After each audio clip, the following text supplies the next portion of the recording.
दोस्तों, मेरा नाम चिराग है और आज मैं आपको एक ऐसी बात बताने जा रहा हूँ जो कि मेरे एक दोस्त के स्कूल में घटी थी। उसे सुनकर आपकी रूह कांप उठेगी। दरअसल दोस्तों, मानने वाले मानते हैं कि जो इंसान कभी किसी वजह से मर जाता है तो उसकी आत्मा उसी जगह को अपना निवास स्थान बना लेती है जहाँ पर उस इंसान की मौत हुई होती है। दोस्तों, यह बात सुनने में थोड़ी अजीब है, लेकिन जिसके साथ यह हादसा होता है सिर्फ वही इंसान उस दर्द को समझ सकता है। दोस्तों, कहानी सुनने से पहले अगर आपने हमारे channel horror stories by Ritesh को अभी तक सब्सक्राइब नहीं किया है तो हमारे चैनल को अभी सब्सक्राइब करें और साथ ही कमेंट और शेयर करना ना भूलें, क्योंकि हम आगे भी आपके लिए ऐसी डरावनी सच्ची कहानियां लाते रहेंगे। तो आप सब अपने अपने हेडफोन लगाएं और खो जाएं खौफ की दुनिया में। दोस्तों, यह बात एक मॉडर्न स्कूल की है जहां पर कभी किसी लड़के ने खुदकुशी की थी। कहते हैं कि वह लड़का पढ़ाई को लेकर थोड़ा परेशान रहता था और दिन रात सिर्फ पढ़ाई ही किया करता था। वह बच्चा काफ़ी होशियार भी था, पर ना जाने अचानक क्या हुआ, उसने अपने स्कूल की बायो लैब में आत्महत्या कर ली। दोस्तों, उस घटना के बाद कई दिनों तक स्कूल बंद रहा और फिर कुछ समय के बाद स्कूल खुल गया, पर अब भी बच्चे उस लैब में जाने से डर रहे थे। लेकिन कब तक? धीरे धीरे सबके अंदर से वह डर निकल गया और बच्चे वहां जाकर पढ़ने भी लगे। सब कुछ ठीक हो गया था, पर एक दिन वहां कुछ ऐसा हुआ जिसने सबकी हालत खराब कर दी। दोस्तों, एक दिन एक बच्चा जो कि अभी अभी नया नया आया था, उसे पता भी नहीं था कि स्कूल में कभी ऐसा भी कुछ हुआ था। वह बच्चा अपने स्कूल टीचर के साथ बुरा बर्ताव कर कर बायो लैब में आकर छुप गया और कुछ देर तक छुपा ही रहा। और स्कूल के गार्ड ने जब देखा कि लैब में कोई नहीं है तो वह अपनी चेकिंग कर कर दरवाज़ा बंद कर कर चला गया, क्योंकि स्कूल की छुट्टी हो चुकी थी। लेकिन दोस्तों, इसके बाद जो हुआ उसने सबके रोंगटे खड़े कर दिए। दोस्तों, जब अगले दिन वो स्कूल खुला तो वो बच्चा जो लैब में छुपा था वो मरा हुआ पाया गया। सब लोग हैरान थे कि आखिर यह सब कैसे हुआ। जब पुलिस आई तो एक टीचर ने बताया कि यह वही बच्चा है जो कल मेरे साथ बदतमीजी कर रहा था। मैंने इस बच्चे को पकड़ना चाहा, पर ना जाने वह कहाँ गायब हो गया था। पुलिस वालों को भी कुछ समझ नहीं आ रहा था कि यह सब कैसे हो गया। एक बंद कमरे में यह घटना कैसे हो सकती है। सब लोग हैरान थे। उस बच्चे के सर पर कांच का एक बड़ा सा टुकड़ा गड़ा हुआ था। पर सबसे ज़्यादा हैरानी की बात यह थी कि वहाँ घुसने का कोई रास्ता नहीं था। फिर उस बच्चे की जान कैसे गई और किसने ली? और जब पोस्टमार्टम रिपोर्ट सामने आई तो सब लोग यह देखकर हैरान हो गए कि उस कांच पर जो हाथ के निशान थे वह उस बच्चे के ही थे जिसने कई साल पहले वहां आत्महत्या कर ली थी। सब लोग हैरान हो गए थे और काफ़ी सोच में भी पड़ गए थे। इस घटना ने सबको दहला के रख दिया था। दोस्तों, इस दिन के बाद से सब उस कमरे से डरने लगे थे और कुछ समय बाद वह लैब हमेशा के लिए बंद कर दी गई। पर बाकी बच्चे आज भी कहते हैं कि उन्हें ऐसा लगता है कि जैसे उस लैब में अभी भी कोई है। दोस्तों, अब चलते हैं आज की अगली कहानी की ओर। मेरा नाम गुरविंदर सिंह है और मैं पंजाब के संगरूर डिस्ट्रिक्ट का रहने वाला हूँ। दोस्तों, यह बात तब की है जब मैं पंजाब यूनिवर्सिटी चंडीगढ़ से पढ़ाई कर रहा था। कॉलेज में मैं हॉस्टल में ही रहता था और हॉस्टल में खाने पीने का कोई फिक्स टाइम नहीं होता। और ऐसे ही हम 3 दोस्त, जिनमें एक मेरा रूममेट था और एक मेरा जूनियर था, हम तीनों लोग देर रात तक बाहर घूमते रहे।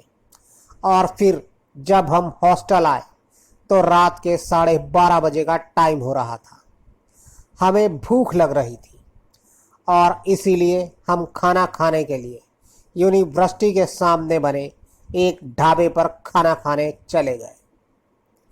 खाना खाने के बाद हमने सोचा कि क्यों ना कॉलेज के ग्राउंड में 1-2 राउंड लगा लिए जाएं।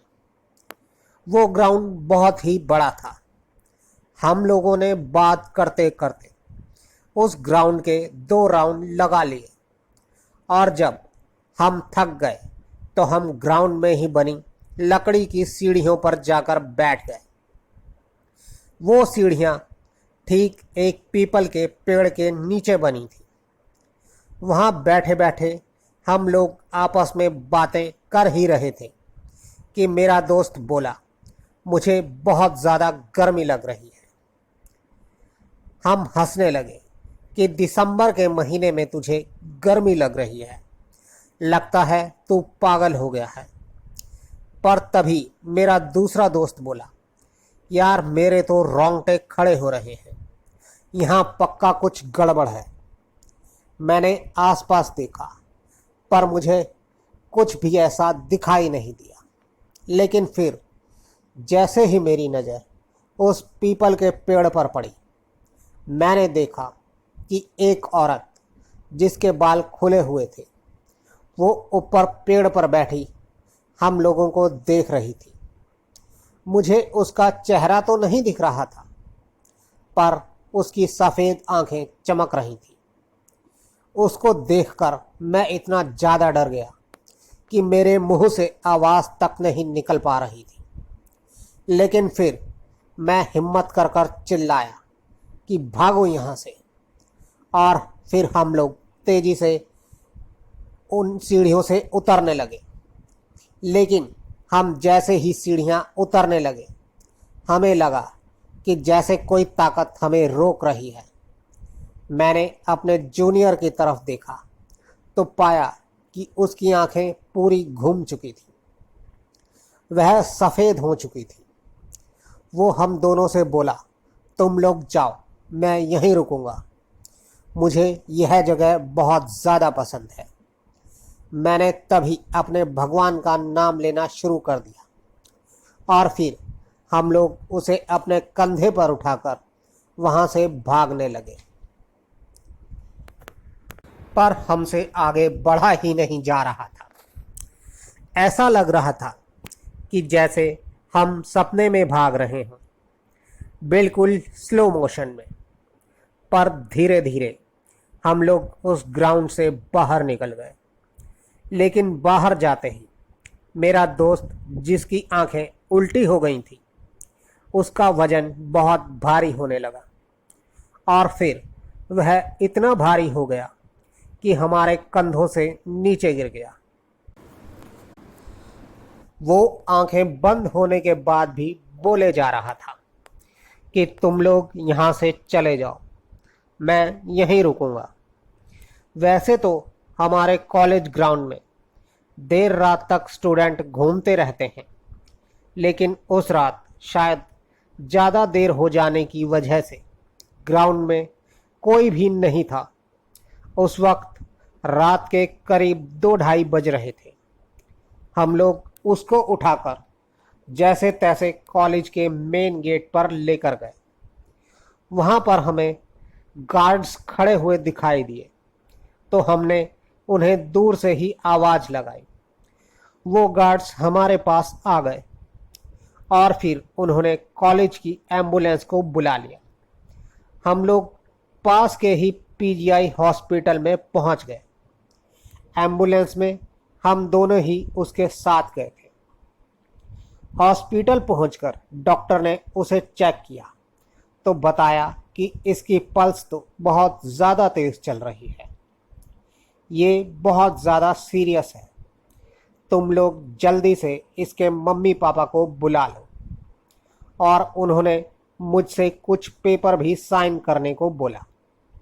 हमने उसकी मम्मी को फ़ोन कर कर वहाँ पर बुला लिया, पर हमने उन्हें सारी बात नहीं बताई, नहीं तो सब लोग हमें पागल समझते।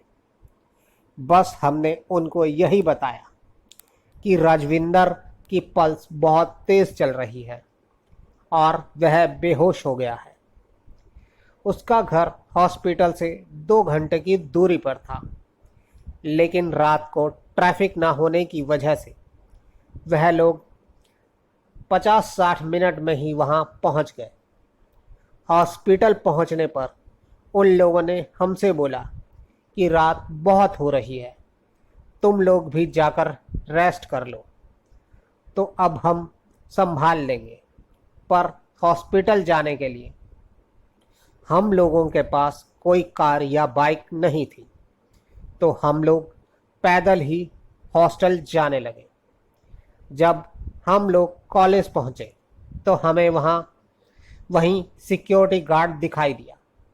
हम लोग उसके पास चले गए उसको थैंक्स बोलने के लिए। फिर उसने हमसे पूछा कि क्या हुआ था, तो हमने उसको सारी बात सच सच बता दी। हमारी बात सुनने के बाद वह सब हैरान हो गए और फिर वह बोले कि तुम लोग अब तक जिंदा कैसे हो। फिर उसने बताया कि उस पीपल के पेड़ पर करीब 6-7 साल पहले एक लड़की ने अपने आप को फांसी लगा ली थी, क्योंकि वह लड़की फेल हो गई थी।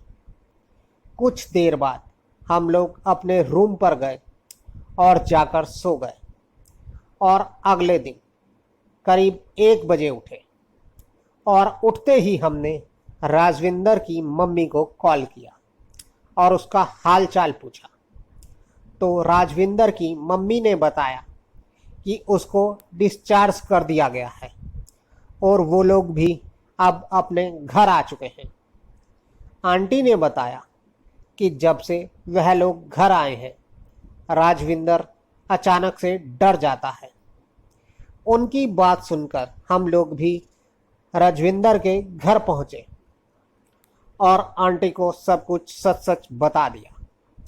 आंटी ने उसी वक्त अपनी मम्मी को फ़ोन किया और उनको सब कुछ बताया, तो उन्होंने राजविंदर को जल्दी से वहां अपने पास लाने के लिए बोला। हम भी उनके साथ जाना चाहते थे। पहले तो आंटी ने हमको मना कर दिया, लेकिन उनकी गाड़ी को अंकल लेकर गए हुए थे, तो वह मेरी गाड़ी से जाने को तैयार हो गई। राजविंदर की नानी का घर करीब 50 किलोमीटर दूर था। वहां जाते हुए राजविंदर की हालत और ख़राब होती जा रही थी। एक टाइम तो ऐसा आया कि आंटी ने कहा गाड़ी को वापस मोड़ लो और हॉस्पिटल चलो।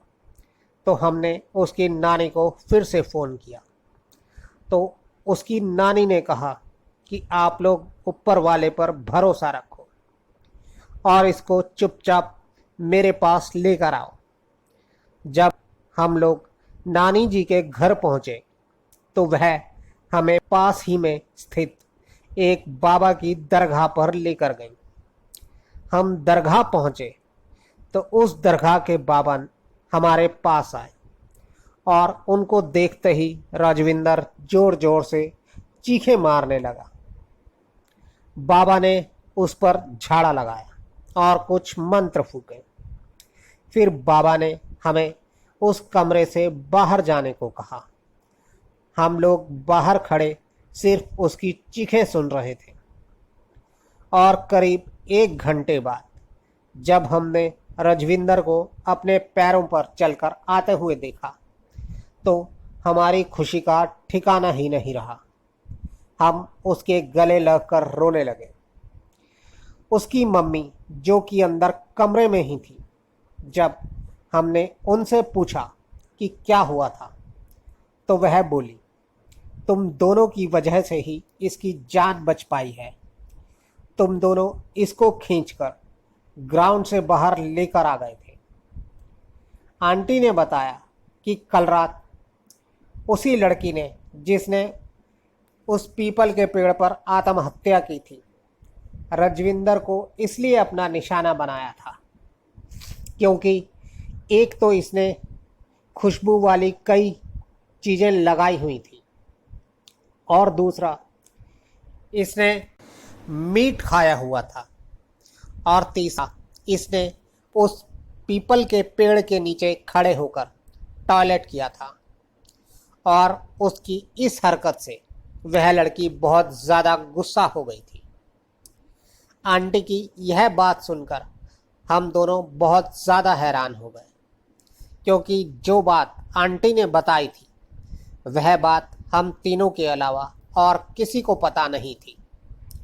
जैसे वहाँ टॉयलेट करना और हमारा मीट खाना, वह सिर्फ हमें ही पता था।